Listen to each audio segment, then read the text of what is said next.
Hello friend, আমি রূপালী বিশ্বাস। আমি একটি মুসলিম ঘরের মেয়ে। আমার হাজব্যান্ড অভিজিৎ বিশ্বাস ও একটি হিন্দু ঘরের ছেলে।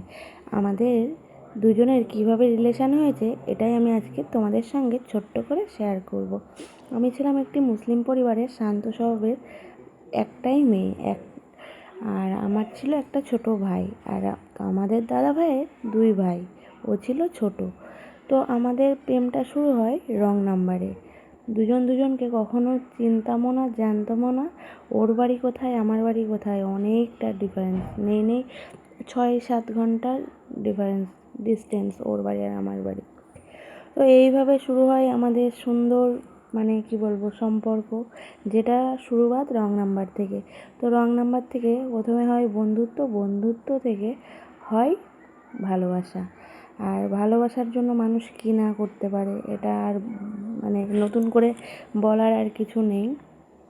তো আমি যেদিন ভিডিওটা শ্যুট করছি সেদিন হচ্ছে কি যে, মানে আমরা গেছিলাম তারকেশ্বর জল ঢালতে, যেহেতু এখন শ্রাবণ মাস। তো সত্যি কথা বলতে আমি তো কোনো রিচুয়ালসে সেইভাবে জানতাম না। তো আস্তে আস্তে সবটাই শেখার চেষ্টা করছি, বাট আমি শিখে যাব খুব তাড়াতাড়ি। অনেক কিছুই তো ভেবেছিলাম, বাট সব কিছু স্যাক্রিফাইস করে একটা জিনিস নিয়ে চলছিলাম। তো তারা কোনো রকমভাবেই মানে স্যাটিসফাই হচ্ছে না আমাদেরকে নিয়ে।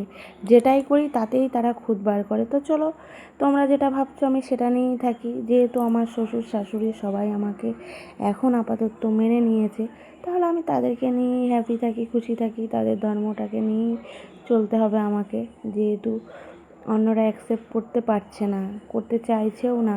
তো সেখান থেকে জোর জবরদস্তি করে কখনো কারোর মন পাওয়া যায় না। তো চলো, আমরা আমাদের মতন নতুন করে শুরু করব সবটা। তো সেখানে দেখো, তোমাদের দাদাভাই আর আমি চলে গেছি জল ঢালতে। আমরা শেওড়াফুলি থেকে জল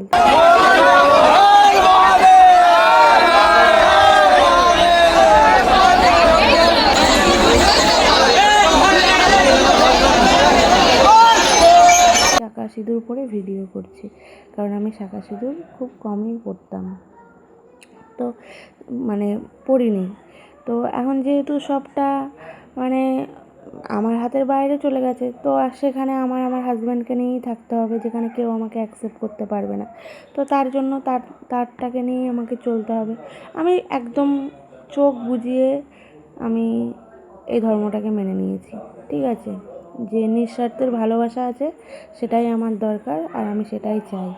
চলো বাবা, মাথায় জল ঢেলে নিজের জীবনটাকে নতুন করে গুছিয়ে নিচ্ছি।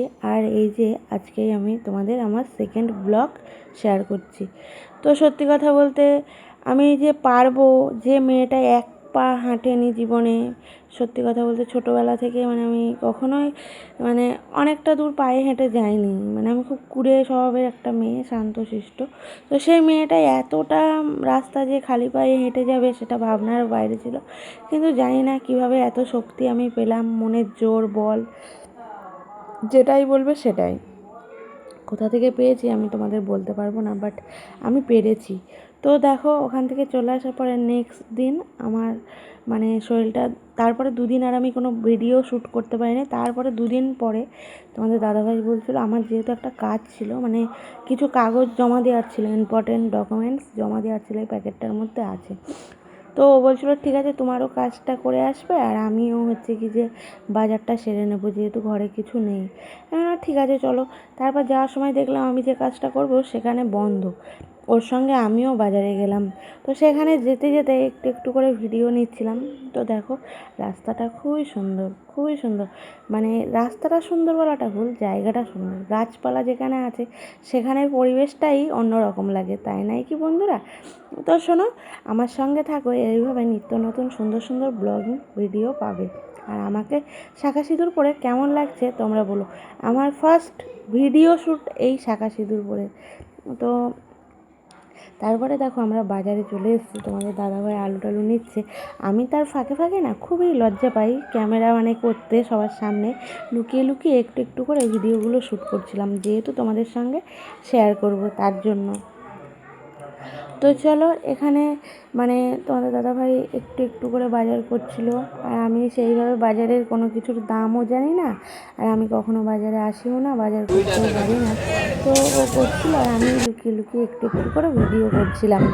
হ্যাঁ, তারপরে আমাকে বলছিল আজকে কী খাবে, মাটন, চিকেন না হচ্ছে কি যে মাছ। আমি বললাম আজকে একটু মাটন নাও। তো মাটন নিয়ে ফাইনালি আমরা বাড়ি চলে আসি।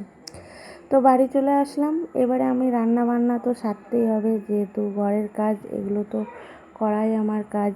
তো সেখান থেকে আমি যেটুকুনি পেরেছি তোমাদের সঙ্গে শেয়ার করেছি। তোমরা যদি আরও কিছু জানতে চাও অবশ্যই আমার এই ভিডিওতে কমেন্ট করো। আজকে তোমাদের দাদাভাইয়ের বায়না হয়েছিল যে আমি ফ্রায়েড রাইস আর মাটন কষা খাবো, তো সেটাই করলাম।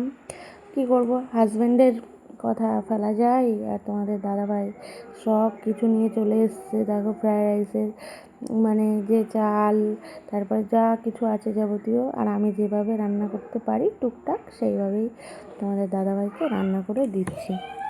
যেহেতু আমি ছাড়া সে কে করে দেবে, কেউ নেই করে দেওয়ার। তো দেখো ফাইনালি আমি করেছি, আর আজকের ভিডিওটা এইটুকুনি শেয়ার করব তোমাদের সঙ্গে। আর যদি তোমাদের কিছু জানার থাকে, আরও কিছু জানতে চাও, তাহলে অবশ্যই আমাকে এই ভিডিওতে কমেন্ট করো, কমেন্ট করতে ভুলো না। আর আমি চাইবো তোমরা আমাকে আমার নতুন জীবনে পাশে থাকো, ঠিক আছে? এই যে আমার হিন্দু মুসলিমের যে যুদ্ধ মানে করে চলেছি প্রতিনিয়ত, তো সেই যুদ্ধটাই তোমাদের জন্য আমি পাশে পাই।